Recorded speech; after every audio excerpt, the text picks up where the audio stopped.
నేను గురుకుల కుటుంబంలో ఒక సోదరిగా మీ ముందుకు వచ్చాను. మీ అందరికీ కూడా, తమ్ముళ్ళకి, పెద్ద అన్నలకి, మిత్రులకి, వేదిక మీద ఉన్న టీచర్లకి అందరికీ కూడా నమస్కారం. ఇంతకుముందు కిరణ్ అన్న మాట్లాడుతూ ఒక మాట అన్నారు, మన స్కూల్కి కంప్యూటర్స్ రావడానికి మాకంటే ఎక్కువ వెంకట్ నారాయణ కృషి చేశారు. విన్నారా? ఎన్ని కంప్యూటర్స్ వచ్చినాయి వెంకట్ అన్న వల్ల? 40 కంప్యూటర్స్ వచ్చినాయి. మరి అన్న ఇక్కడ చదువుకోలేదు కదా, ఎందుకు ఆలోచించాడు? మనందరం గురుకుల కుటుంబం. ఇక్కడున్న ఆకర్ష్ మొదలుపెట్టిన పెద్ద అన్నలందరికీ కూడా, అలాగే ఇప్పుడు దీన్ని కంటిన్యూ చేస్తున్న మిత్రులు, తమ్ముళ్ళు, అన్నలు అందరికీ నా హృదయపూర్వక ధన్యవాదాలు, అభినందనలు.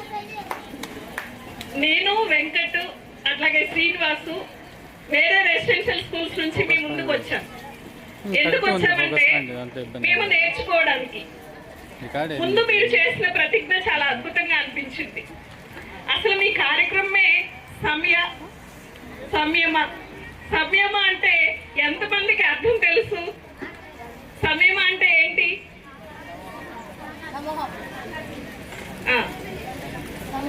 సమూహం అన్న పెట్టిన వాళ్ళ అర్థం చెప్తారా కరెక్ట్ గా? సంయమ అంటే బ్యాచ్ గురించి నేను వినగానే కాలువ బొగ్గకి ఎంతమంది ఈ కమిటీలో ఉన్నారో చాలా మంది. కాంటాక్ట్ లో ఉన్న వాళ్ళే దాదాపు 1300 పైనే ఉన్నారంట.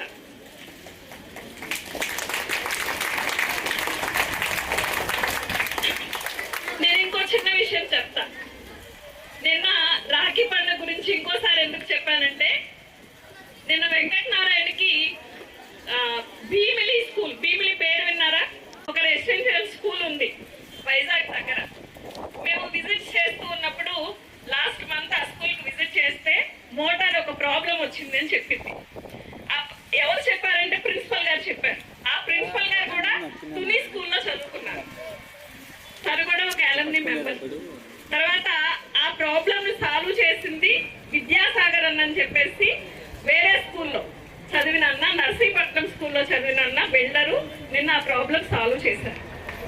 మనకి నీళ్లు ఒక రోజంతా రాలేదనుకో మనకి ప్రాబ్లమేనా?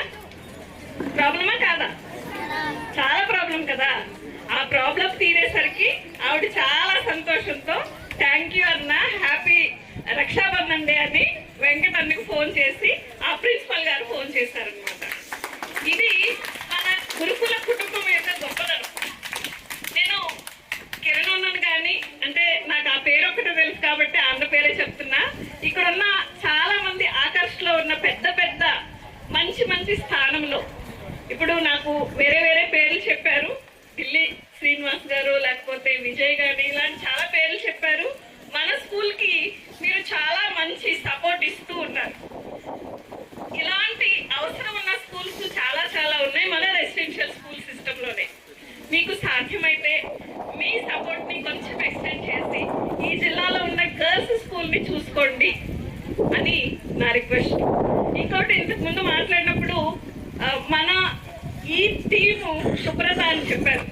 దీనికి సంబంధించి ఆల్రెడీ క్లబ్స్ స్టార్ట్ చేస్తే బాగుంటుంది అని చెప్పేసి నెక్స్ట్ అకాడమిక్ ఇయర్ లో అది సైన్స్ క్లబ్ కావచ్చు, లేకపోతే రీడింగ్ క్లబ్ కావచ్చు, ఎకో క్లబ్ కావచ్చు, అన్ని స్కూల్స్ లో కూడా క్లబ్స్ పెడితే ఆ క్లబ్ లో ఉన్న వాళ్ళందరూ ఆ అవేర్నెస్ తో యాక్టివిటీస్ చేయడం ద్వారా ఒక స్పృహ పెరుగుతుంది, స్టూడెంట్స్ ఓవరాల్ డెవలప్మెంట్ బాగుంటుంది అని చెప్పేసి మేము సెక్రటరీ గారికి రిక్వెస్ట్ చేశాము. దాని ఇన్స్ట్రక్షన్స్ బహుశా అన్ని స్కూల్స్ కి కూడా వస్తాయి. సో ఫ్రెండ్స్, చిన్నారులందరికీ కూడా నా రిక్వెస్ట్ ఏంటంటే మీరు బాగా చదువుకోండి. ఇప్పుడు మన వేదిక మీద ఉన్న వాళ్ళు డిఈఓ గారు వచ్చారు, శ్రీశైలం స్టూడెంట్ అంట. అలాగే ఇక్కడ పనిచేసిన టీచర్లు, ప్రిన్సిపల్స్, రిటైర్డ్ ప్రిన్సిపల్స్, టీచర్ని డాక్టర్స్ గా కానీ వేరే పొజిషన్స్ చాలా పెద్దగా ఉన్న వాళ్ళు కూడా వచ్చి చాలా గౌరవంతో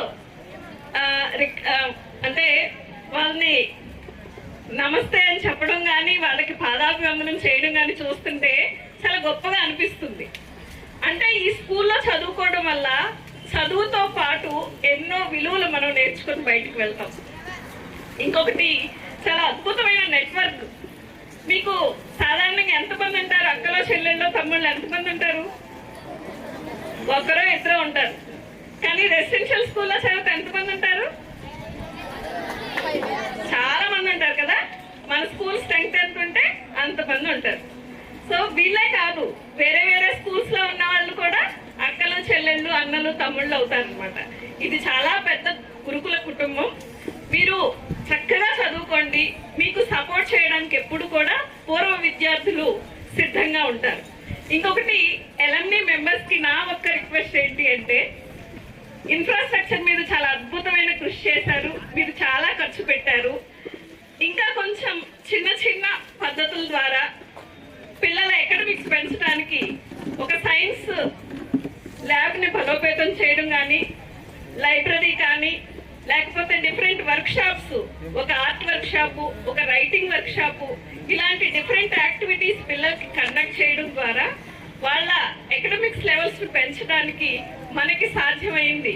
లేదా ఒక స్పోకెన్ ఇంగ్లీష్ వర్క్ షాప్, ఎవరైనా టీచర్స్ ఉంటే వచ్చి వన్ డే అంతా, ఒక సండే అంతా స్పెండ్ చేసి పిల్లలతోటి పబ్లిక్ స్పీకింగ్ మీదో, స్పోకెన్ ఇంగ్లీష్ మీదో, లేకపోతే కెరీర్ గైడెన్స్, ఇంతకుముందు ఒకరి గురించి చెప్పారు, కెరీర్ గైడెన్స్ రెగ్యులర్ గా జరుగుతుంది అని.